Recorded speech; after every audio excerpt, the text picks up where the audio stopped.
नमस्कार मित्रांनो, स्वागत आहे तुमचं पुन्हा एका नवीन अशा रोमॅन्टिक लव्ह स्टोरीमध्ये. तर मग चला आजच्या या भागाला सुरुवात करूयात. अरे पण मी एक गोष्ट विसरलीच. हा तर आता माझा नवरा आहे आणि हा जर का नवऱ्याचा हक्क दाखवायला माझ्या जवळ आला तर मग मी काय करू. आता मात्र आरोही टेन्शनमध्ये आली आणि एकदम बेडवरून उठून बसली. तिच्या चेहऱ्यावरचा आनंद अचानक मावळला. त्यानं काहीही करू दे, पण या बाबतीत मी त्याची मनमानी खपवून घेणार नाही. माझ्या शरीराला त्याचा हातही मी लावू देणार नाही. आरोही मनाशीच बोलत होती. इकडे प्रशांत पण विचारात पडला होता. त्याला देखील फ्रेश व्हायला रूममध्ये जायचं होतं, पण तरीही तो मात्र अजूनही तिथेच आणि तसाच विचार करत बसला होता. बाकी सर्वजण तर आपापल्या खोल्यांमध्ये केव्हाच निघून गेले होते. प्रशांतला काय करावं ते सुचतच नव्हतं. त्यानं मनातच विचार केला, मी का म्हणून तिला घाबरू. ती माझी बेडरूम आहे. आता तर तिनं मला घाबरायला हवं. प्रशांत विचार करतच बेडरूमच्या दिशेने निघाला. इकडे आरोही तिचं चेंज करून मस्त बेडवर लोळत पडली होती. तिनं बेडरूमचा दरवाजा आतून बंद केला होता. प्रशांत विचार करता करता बेडरूमच्या दरवाजाजवळ येऊन पोहोचला.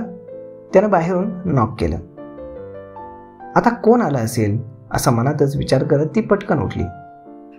अरे बापरे, तो खडूस तर आला नसेल. देवा, मला त्याचं तोंडही पाहायची इच्छा नाही. तिनं मनातच विचार करत दरवाजा उघडला. समोर प्रशांतला उभा पाहून ती पटकन बाजूला झाली. तसा तो झरकन आत निघून गेला. ती आता थोडी घाबरली होती. स्वतःला रिलॅक्स आरोही. तो काय तुला खातोय का? घाबरू नको आरोही, ती डोळे मिटून स्वतःला सांगत होती. तोवर तो फ्रेश होऊन बाहेर येऊन आरशात पाहून आपले केस नीट करत होता. ती मात्र आपला मोबाईल पाहत एका साईडला आराम खुर्चीत बसली होती. तो पण एक खुर्ची घेऊन बाल्कनीत जाऊन बसला. ती सुटकेचा निश्वास टाकत पुन्हा नीट आराम करत बसली. यार, किती छान लोळत पडले होते, पण हा लगेचच खडूस आला. आरोही तोंडातल्या तोंडातच पुटपुटली. बराच वेळ दोघेही तसेच बसले होते. तितक्यात दरवाजावर पुन्हा टकटक आवाज आला. तिनं पुढे होऊन दरवाजा उघडला तर समोर रामू काका कॉफी घेऊन आले होते. ताईसाहेब, प्रशांत दादा कुठे आहेत? रामू काका म्हणाले. काका, मला ताईसाहेब वगैरे बोलू नका. आरोही म्हणा चालेल मला. ती बाल्कनीकडे बोटानं इशारा करत रामू काकांना म्हणाली. रामू काकांनी कॉफीचा एक कप आरोहीला दिला आणि दुसरा घेऊन ते प्रशांत जवळ गेले. प्रशांत दादा, ही घ्या कॉफी, असं म्हणत रामू काकांनी प्रशांतच्या हातात कॉफीचा कप दिला आणि ते निघून गेले. आरोहीला खूपच भारी वाटत होतं, कारण तिला आता काहीच काम करावं लागत नव्हतं. लग्नाआधी आईसोबत किचनमध्ये बरीच कामं तिला करावी लागायची. तशी ती पण सर्व आनंदानं करायची, पण येथे मात्र तिच्या दिमतीला नोकर चाकर असणार होते या विचारानंच ती आनंदून गेली. तिनं कॉफी एक सिप करत आरामात संपवली. इकडे प्रशांतने पण त्याची कॉफी संपवली. त्याच्या डोळ्यावर झोप आली होती, पण आरोही तिथे बसल्यामुळे त्याला काय करावं ते समजत नव्हतं. जाऊ दे, तिला काय घाबरायचे, असं म्हणत तो ताडकन उठून आत आला आणि बेडवर आडवा झाला. ती तिथेच समोर बसली होती. ती पटकन उठली आणि बाहेर तो बसला होता त्या खुर्चीत जाऊन बाल्कनीत बसली. आत्ताचं तर ठीक आहे, पण मी रात्री कुठे झोपणार. आता तिला टेन्शन आलं.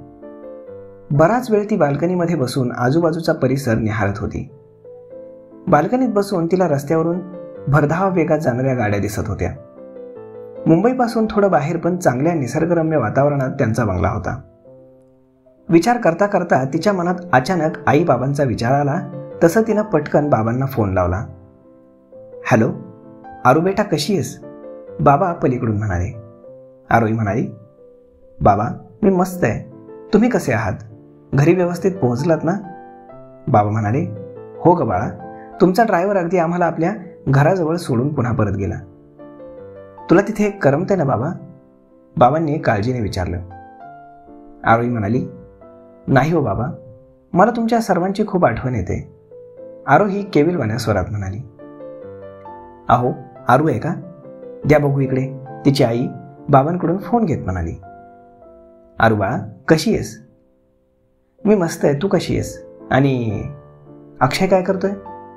आई म्हणाली, अगं तो ना बाहेर गेलाय आणि तुला तिथे करमतंय का ग? आई काळजीच्या स्वरात म्हणाली. नाही ग आई, मला तुमच्या सर्वांची खूप आठवण येते. मग आई म्हणाली, अगं आरोही, काही दिवस नवीन घरात जुळवून घेताना असं होतं. तुला देखील सवय होईल हळूहळू. बरं, आता काय करतेस तू? आरोही म्हणाली, काही नाही ग आई, बसले. आल्यापासून आरामच आहे. आई, तुला माहीत आहे का ग? अगं किती मोठं घर आहे यांचं. अगं आपल्या घरा एवढी यांच्या बंगल्यातली एक खोली आहे. तन्वी मला म्हणाली की बहिणी, तुला मी उद्या सर्व बंगला फिरून दाखवते. आणि आई, तुला माहीत आहे का, यांच्या घरात सर्व कामं करायला नोकर चाकर आहेत. मी तर आल्यापासून खोलीत बसून आहे. आरोही बोलत होती आणि आई फक्त ऐकत होती. आई म्हणाली, पोरी, नशीब काढलेस ग. पण आता तुला मोठ्या घरात राहायचं म्हटल्यावर खूप जबाबदारीनं वागावं लागेल. कोणाशी मोठ्या आवाजात बोलू नकोस. मोठ्या माणसांची मान मर्यादा ठेवून सर्वांशी आदबीनं वाग. आई तिला समजावत म्हणाली. आणि जावई बापू कसे आहेत? म्हणजे तुमच्या दोघांचं काही बोलणं झालंय का? आई काळजीच्या स्वरात म्हणाली. आरोही आता आईला काय उत्तर द्यायचं याचाच विचार करू लागली. काय झालं, तू काहीच का बोलत नाहीस? आई पलीकडनं काळजीच्या स्वरात बोलली.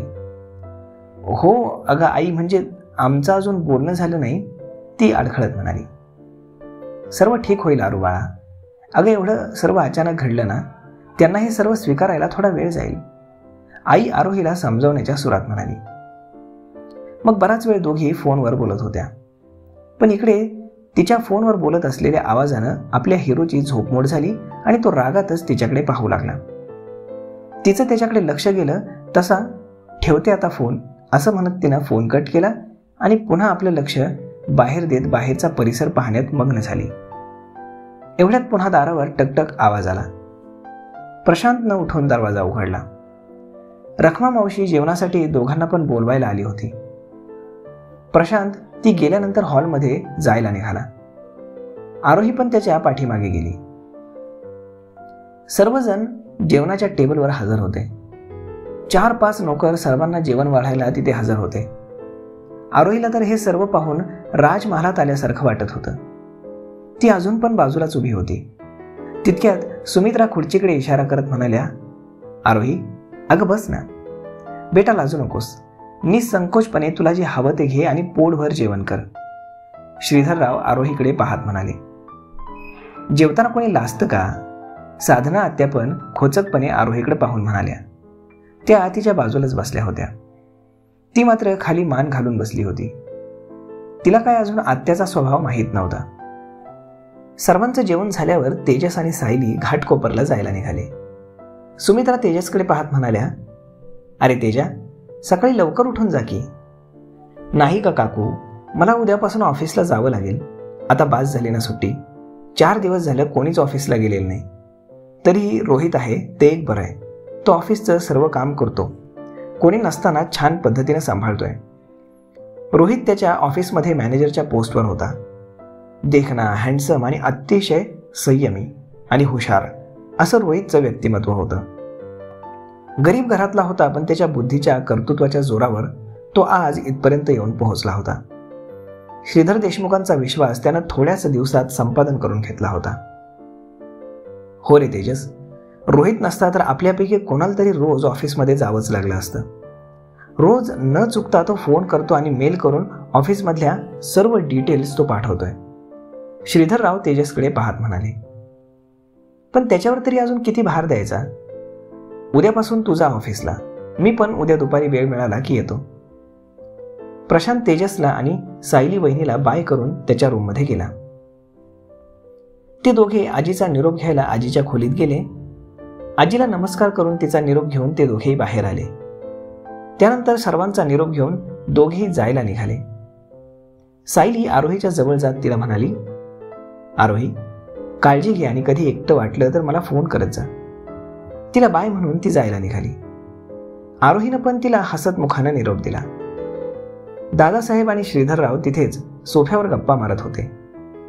आरोही आणि तन्वीच्या रूममध्ये जाऊन बोलत बसल्या होत्या. तन्वी तिच्या कॉलेजबद्दल आणि फ्रेंड्सबद्दल बोलत होती. आरोही पण तिच्या कॉलेजमधल्या गमती जमती तन्वीला सांगत होती. श्री, आता आम्ही पण उद्या निघतोय, दादासाहेब म्हणाले. तितक्यात सुमित्रा आणि सविता पण त्यांच्या बाजूला येऊन बसल्या. सुमित्रा सोफ्यावर बसत म्हणाल्या, दादा, अजून काही दिवस राहा ना इकडे, लगेच कुठे निघालात? शिल्पा आणि सुमन सर्व व्यवस्थित सांभाळतायत ना? अगं सुमित्रा, आता 1 महिना होऊन गेला आम्ही इकडे आलोय. या 1 महिन्यात गावी शिल्प्यानं काय गोंधळ घालून ठेवला असेल ते आता गेल्यावरच मला निस्तारावं लागेल. आणि आता आंब्याला पण पाड लागायला लागलेला असेल, तो उतरवायला पाहिजे. चांगलं आलेलं फळ हातचं जाईल. यावर्षी आंब्यांचे मोप पैसे होतील. दादासाहेब गावचा विषय निघाला की अगदी गावठी भाषेत उत्साहात बोलत असायचे. आणि आता पण त्यांना बोलायला उत्साह आला होता. गावी त्यांच्या आंब्याच्या काजूच्या मोठमोठ्या बागा होत्या. हो दादा, शिल्पा आहे की? श्रीधरराव दादासाहेबांकडे पाहत म्हणाले. शिल्पा पाहतो रे, पण सुमी आहे म्हणून बरं आहे. नाहीतर हा शिल्पा कुठे गेला म्हणजे त्याला कामाची आणि घराची कुठं आठवण असते. दुसऱ्या एखाद्याच्या शेतात बसला म्हणजे तो बसतोच तिकडे, दुसऱ्याचंच काम करतो. त्याला कोणी घोटभर दिली की मग बसतो दुसऱ्याची कामं करत. ती सुमी आहे म्हणून त्याचा संसार चाललाय, दादासाहेब श्रीधररावांना सांगत होते. त्याची मुलं पण आता मोठी झाली असतील ना? श्रीधररावांनी दादासाहेबांकडे पाहत प्रश्नार्थक नजरेनं पाहत विचारलं. त्यांना पण गावच्या गप्पा ऐकायला खूप आवडायचं. पोरगा आता 8वीत आहे आणि कोमल पण यावर्षी 10वीची परीक्षा देते. पोर हुशार आहे. तिच्या शिक्षणाचा संपूर्ण खर्च मीच करायचा म्हणतोय, दादासाहेब श्रीधररावांना उत्साहानं सांगत होते. दादा, मुलींनी शिकून स्वतःच्या पायावर उभं राहिलं पाहिजे. आणि तुम्हाला काही मदत लागली तर मला सांगा, मी पण तिच्या शिक्षणासाठी तुम्हाला हवी ती मदत करेल. आणि हो श्री, आम्ही उद्या गेलो की 2 दिवसांनी प्रशांतला आणि आरोहीला गावाकडे देवीच्या दर्शनाला पाठवून दे. तोवर आम्ही पुढे जाऊन सुमन शिल्पाला हाताशी घेऊन सर्व तयारी करून ठेवतो. हो म्हणून श्रीधररावांनी मान डोलावली. आणि हो श्री, तुला माहीत आहे ना की गावाच्या देवीचं दर्शन घेईपर्यंत आपल्यात नवीन नवरा नवरी एकत्र येत नाहीत. तसं प्रशांत आरोहीला देखील सांगून ठेव, दादासाहेब आठवण करून देत म्हणाले. हो दादा, मी सांगतो त्याला. ए सुमित्रा, तू आरोहीला समजावून सांग. हो म्हणून सुमित्रा आणि सविता उठून प्रशांतच्या रूमच्या दिशेने गेल्या. पण रूममध्ये तो एकटाच होता. आरोही कुठे गेली रे? सुमित्राने विचारलं. मला काय माहिती कुठे गेली आहे, तो तोंड दुसरीकडे फिरवत म्हणाला. अरे तुझी बायको आहे ना ती, मग तुलाच माहीत असणार ना, सविता काकू मस्करीच्या सुरात म्हणाल्या. पण प्रशांतनं त्यावर काहीच प्रतिक्रिया दिली नाही. सुमित्रा पण आता प्रशांतला शांत पाहून विचारात पडल्या. तेवढ्यात सविताताई म्हणाल्या, मला वाटतंय ती तन्वीसोबत तिच्या रूममध्ये असेल. चल, तिकडे असेल ती, पाहूयात. दोघी पण तन्वीच्या रूमकडे निघाल्या. इकडे तन्वी आणि आरोही तिच्या रूममध्ये गप्पा मारत बसल्या होत्या. वहिनी, मी उद्या तुला पूर्ण बंगला फिरून दाखवेल, तन्वी आरोहीला उत्साहात सांगत होती. तन्वी, हे वहिनी वगैरे खूप ऑड वाटतंय ग मला, तू आरोहीच म्हण. तुला चालेल ना? मग मला काय, मला पण तुला आरोही बोलायला आवडेल. अगं मग आजपासून वहिनी वगैरे कॅन्सल, आरोहीच बेस्ट आहे. ए आरोही, त्यापेक्षा आरू जास्त मस्त आहे ना, तन्वी मोठे डोळे करत म्हणाली. मला तर खूप आवडेल आरू. दोघींच्याही मस्त गप्पा सुरू होत्या आणि तेवढ्यात सुमित्रा आणि सविता तिथे आल्या. आरोही, तू इकडे आहेस होय? आम्ही तुला प्रशांतच्या रूममध्ये पाहायला गेलो होतो. सविता सुमित्रा दोघी सोबतच बोलल्या. आई, काही काम होतं का? आरोही आपल्या कोमल आवाजात त्यांच्याकडे पाहत म्हणाली. नाही ग, महत्वाचं असं काही नाही, पण तुझ्यासोबत गप्पा मारायला आलोय. म्हणजे यांनी तर सांगितलं की आज काय झालं ते पण तुझ्या तोंडून ऐकायचं म्हणून आलोय, सुमित्रा तिच्या बाजूला बसत म्हणाली. अहो आई, आता बाबांनी सांगितलं ना, अजून मी काय सांगणार. नाही ग, हे म्हणाले मोनिकानं तुला फोन केला होता ना, काही बोलली का ती? सविता आरोहीकडे पाहून प्रश्नार्थक नजरेने विचारत होती.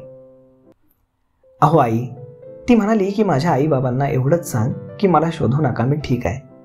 आणि तिनं फोन कट केला. त्या दोघी देखील तिचं बोलणं कान देऊन ऐकत होत्या.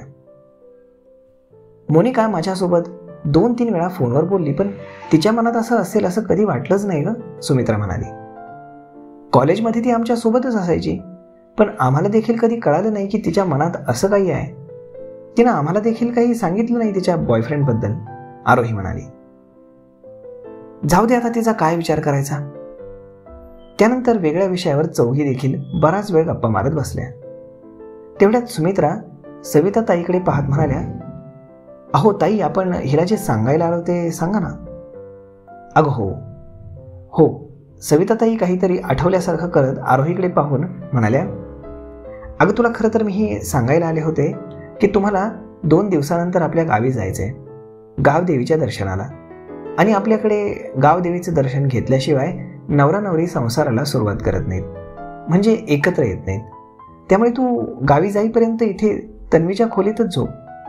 त्या आरोहीकडे पाहत तिला सांगू लागल्या. आरोहीला देखील हेच हवं होतं. ती पण त्यांचं बोलणं ऐकून अगदी खुश झाली. बरं झालं, गावावरून परत येईपर्यंत तर त्या खडूसचं तोंड पाहण्याचा विषय येत नाही. आल्यानंतर पुढचं पुढे पाहून घेता येईल, ती मनातच विचार करत होती. तर मग मित्रांनो, आजचा हा भाग आपण इथेच थांबूयात. पण तुम्हाला आजचा हा भाग कसा वाटला हे तुम्ही आम्हाला कमेंट करून नक्कीच सांगा. कारण आरोहीने आजचं मरण उद्यावर ढकललंय, पण म्हणून ते टाळणार आहे अशातला भाग नाही. पण पाहूयात पुढे नक्की काय होतंय ते. आरोहीच्या आयुष्यात, नशिबात काय लिहून ठेवलंय हे पाहणं फारच इंटरेस्टिंग असणार आहे. आपण भेटूयात पुढच्या एका नवीन व्हिडिओमध्ये. तोपर्यंत तुम्ही चॅनलला सबस्क्राईब करायला विसरू नका. धन्यवाद.